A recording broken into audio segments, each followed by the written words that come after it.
आज़म नज़ीर तारिक साहब से पूछते हैं। तारिक साहब, पार्लिमान बहुत अच्छा फोरम है, पार्लियामेंट्री लीडर्स की इन कैमरा ब्रीफिंग हो जाए तो एक कंसेंसस इवॉल्व हो सकता है इस इशू के ऊपर, बैक चैनल जो है बाकायदा फॉर्मलाइज हो सकता है। क्या आपके क्या इस पे तासुरात है, क्या राय देते हैं? मुझे मैं तो डरते हुए ही बात करूंगा, क्योंकि मैं खुद इलेक्ट हुआ हूं, और जो भी मेरी बहन ने जिस तरह की गुफ्तगू की है और जो ज़ुबान इस्तेमाल की है, मैं तो अभी उस सदमे से नहीं निकल पाया कि हमें कम अज़ कम, हम जब कौम से बात करते हैं तो हमें अपने लहजे में कम अज़ कम थोड़ी सी शाइस्तगी रखनी चाहिए।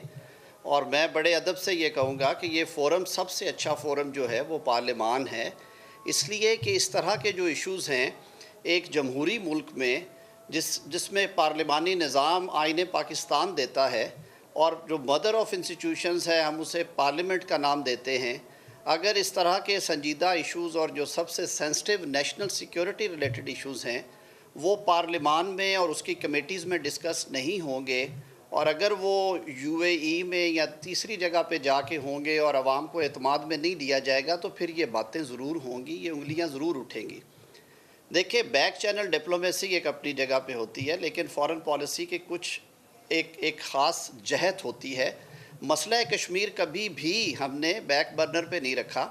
पाकिस्तान की फ़ॉरेन पॉलिसी में जो टॉप एजेंडा रहा है वो मसला कश्मीर इशू है, और मैं समझता हूँ, मैं कोई पॉइंट स्कोरिंग नहीं करूँगा, हर हुकूमत के लिए ये मसला उतना ही इम्पॉर्टेंट रहा है, रहा था और रहेगा।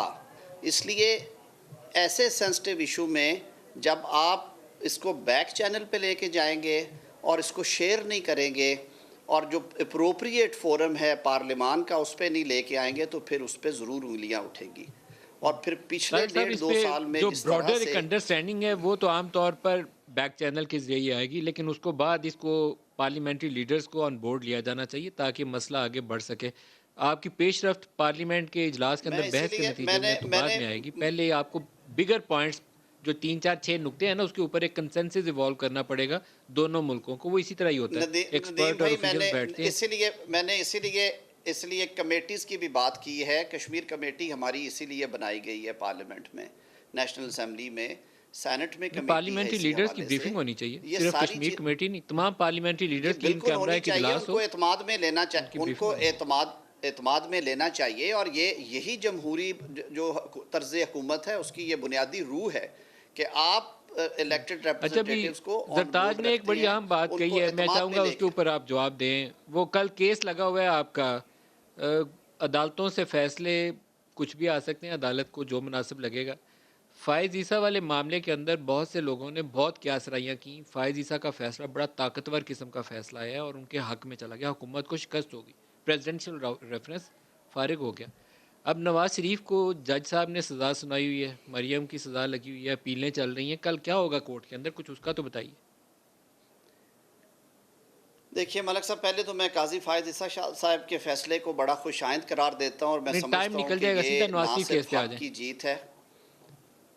जी जी, नवाज़ शरीफ साहब के केस में देखिए जी, मैं तो समझता हूँ, बतौर वकील, जो मेरी अपनी राय है, बतौर वकील मैं समझता हूँ कि उनकी गैर हाज़िरी में उनका केस नहीं सुना जाना चाहिए, इसलिए कि तमाम आज जो पांचों हाई तो कोर्ट्स सर हैं वो वापस पाकिस्तान आएंगे की, नहीं वो तो जब अदालत सुने क्रिमिनल कैसे, अपील या तो उन्हें सुनती फिर हैं, वापस बुलवाएं।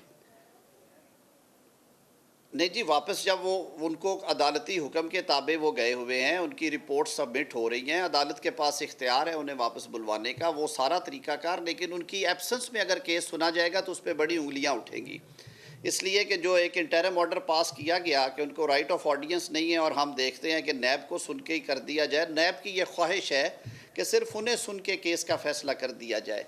ये कभी हुआ नहीं है हमारी क्रिमिनल हिस्ट्री में, जो लेकिन क्रिमिनल तारिक साइड साहब, आप प्रैक्टिस सियासी करने आदमी वाले हैं, हम आपको नहीं लोग हैं, लगता मुझे कि भी नवाज 30 एक शरीफ साल। आके उनकी इज्जत बढ़ेगी अगर अदालत का सामना करें, चाहे अदालत उन्हें जेल में डाल दे, लेकिन उनकी इज्जत बढ़ेगी, बाहर रहने से इज्जत बढ़ेगी नहीं?